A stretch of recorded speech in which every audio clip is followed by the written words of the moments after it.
This slaughterhouse in Juarez, Mexico, the Paints and Palominos taking their final, uncertain steps, hail from the American side of the border, 20 miles to the north.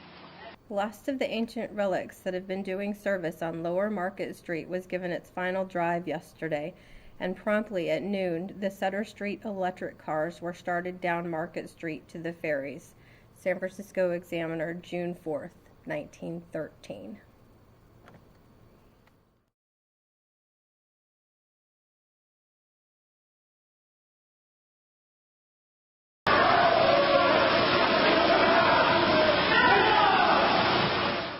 These American horses will die in an unacceptable, even unimaginable way, but the horrors won't end here.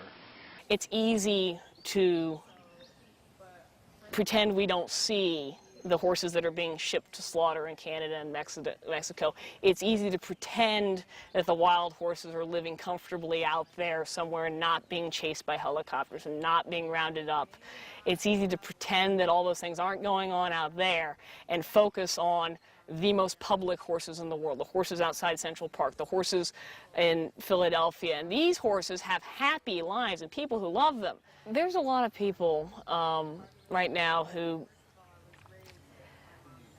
are concerned. They're concerned about horses, and they are concerned about horses who work in the city, who are carriage horses. Both Pam and I are and have been commercial carriage drivers in Philadelphia.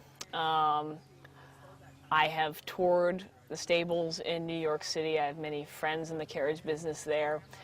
And there are people who want to ban those things. They want to ban the carriages in cities because they cite a number of things. They said that, horses don't belong on asphalt. Well, horses weren't made to walk on asphalt, but I got news here. Asphalt was made for horses to walk on. It was actually made to make their lives easier. They work at a walk. It's safe for them. That they live very short and working lives and that they live in unfavorable conditions. And none of this really makes sense. But what they're not understanding is that there is nothing cruel, there's nothing unethical, there is nothing harmful or unfriendly or not peaceful about a horse working in harness. These horses are well within their capability, and they live long and happy and healthy lives. Every carriage person that I've ever talked to can tell of their favorite carriage horse who routinely works for 20 years in the carriage business. Most riding horses cannot say the same, that after 20 years of being ridden competitively, they're not doing so well. Not nearly as well.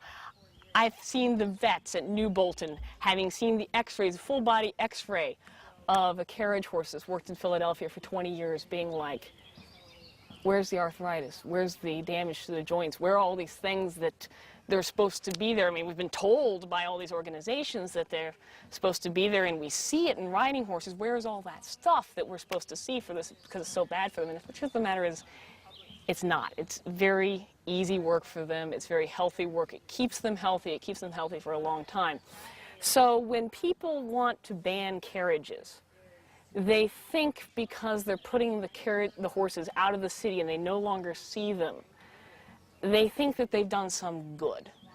And really, they've taken away a job for a horse. Horses need jobs. And, the people who are opposed to carriages will say, no, they don't need jobs. Nobody needs a job. They're horses. All they need to be is a horse. Well, what does it mean to be a horse? Why are there not horses at the wharf of San Francisco? Well, there's a lot of answers, but I think the real bottom line is it's not a real big money maker, and the city of San Francisco wants to be able to make a lot of money off of it. And we haven't been able to convince them that it's a big money maker. That's number one. There used to be carriages out at Fisherman's Wharf, and groups like PETA and activist groups that don't really have a lot of great knowledge about horses or horse carriages have forced a ban on horse carriages in San Francisco that occurred in about late 2009. So there haven't been horse carriages out there since then, and they make the permit process very, very difficult.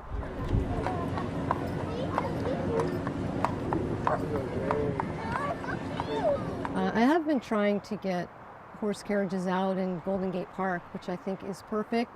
Golden Gate Park has been built around the use of carriages. The traffic isn't as bad. I mean, it's an ideal place to have a horse carriage business. And Golden Gate Park has the same problem with this permit bidding process. 8 years I've tried to get a permit to operate in Golden Gate Park. And they just keep shuffling it to the bottom of the pile. And the only answer that I get is that it's not a big enough money maker. But there are people out there that really want to take carriage rides. And we shouldn't not have people giving carriage rides because it's not enough money. If the carriage operators want to do it and the people want it, then we really should do it. So the permit process in San Francisco is not like the permit process in most of the cities around the country that I'm aware of. Typically in most cities like New York City and Sacramento, they have what they call a medallion system, and it's similar to what most taxi cabs use across the country, where you apply for a medallion. A specific amount of medallions are given to vendors to use for operation.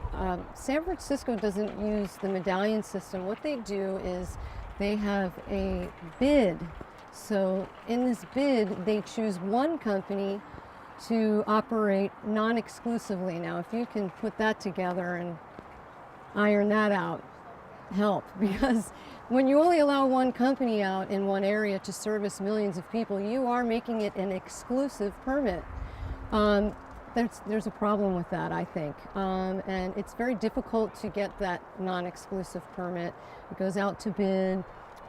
People have to bid over each other for the permit, and basically San Francisco is just not interested in doing it anymore. It's a lot of paperwork, and it's a lot of fighting with organizations like PETA and people who are just trying to keep carriages off of the street. They don't want to get involved. Those horses have a job. They are happy at what they do. I've had the pleasure and honor of working with a lot of horses who are extremely professional and who love their jobs. I have stood there holding a bridle while a horse has been on vacation on turnout in some big pasture for 3 months, practically knocks me over to put his head in the bridle and take the bit so that he can go out to work after being away for 3 months because he missed it that much. To get a permit in Golden Gate Park, you have to go through Park and Rec. And to get a permit at Fisherman's Wharf, you have to go through the Port Authority. Once approved by either of those organizations, once you're approved by them, then you get approved by the police department, the permit section of the police department. The trouble that I had over my 8 years of trying to get permission to operate in Golden Gate Park is the police department was willing to give me the permit if Rec and Park would give me the permit first. Rec and Park was willing to give me the permit if the police department would give me the permit first. For 2 years I fought that, and I got nowhere because each one would not give me the permission until the other one gave me the permission first. I spent $800 in permit processing fees that they gladly took from me, but still I am permitless and I cannot operate in Golden Gate Park, although I've paid for it. San Francisco was founded with horses that came across the country from the East Coast, and horses transported passengers in carriages all across the city. They pulled the cable cars.